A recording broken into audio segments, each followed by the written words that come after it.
अगर आपके घर में जल्द किसी की शादी होने वाली है तो ये खबर आपके काम की है। प्रदेश सरकार लगातार दहेज प्रथा को समाप्त करने के लिए काम कर रही है। इसी क्रम में एक और कदम आगे बढ़ाते हुए प्रदेश सरकार ने निर्देश जारी किए हैं कि शादी विवाह के दौरान दिए जाने वाले उपहार की जानकारी अब प्रोविजन कार्यालय को देनी होगी। इसके पीछे का तर्क है कि कई बार लोग उपहार की आड़ में दहेज देते हैं, क्योंकि दहेज प्रतिषेध कानून के तहत किसी भी प्रकार का दहेज देना कानूनी रूप से अपराध की श्रेणी में आता है। जिलाधिकारी शैलेंद्र कुमार सिंह ने इस विषय पर जानकारी देते हुए बताया है कि दहेज और उपहार में अंतर है। उपहार स्वेच्छा के तौर पर दिया जाता है और दहेज सड़कों पर दिया जाता है। क्योंकि दहेज कानूनी अपराध है, इसलिए कई बार लोग उपहार की आड़ में दहेज देते हैं। सूची मिलने से यह फायदा होगा कि अगर आगे वैवाहिक मतभेद होते हैं तो शादी में मिलने वाले उपहार की सूची होने से जांच करने में आसानी होगी। इस विषय में और जानकारी लोगों तक पहुंचाने के लिए विवाह स्थलों, कार्यक्रम स्थलों पर होर्डिंग्स लगाए जा रहे हैं। देखिए, जो दहेज प्रतिषेध अधिनियम है उसकी धारा 10 एक कहती है कि विवाह के दौरान जो भी उपहार मिलेगा उसकी सूचना प्रोविजन कार्यालय को दी जानी चाहिए। सामान्यतः प्रैक्टिस में नहीं है, लेकिन प्रदेश सरकार द्वारा कहा जा रहा है कि इसको लागू किया जाए और इसके पीछे मंशा ये है कि तमाम बार उपहार की आड़ में दहेज की मांग की जाती है।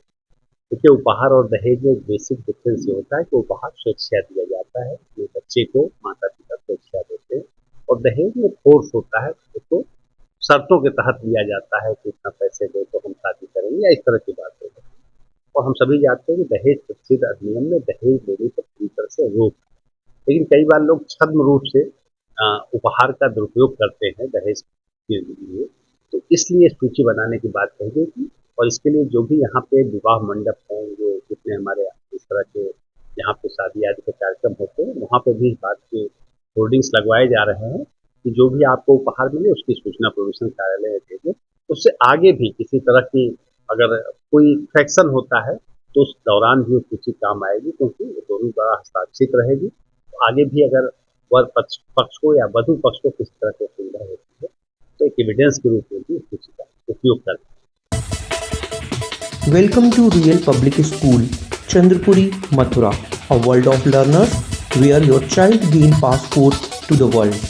We have a 3.5 acres of lush green playground at Aduki to foster sportsmanship in students.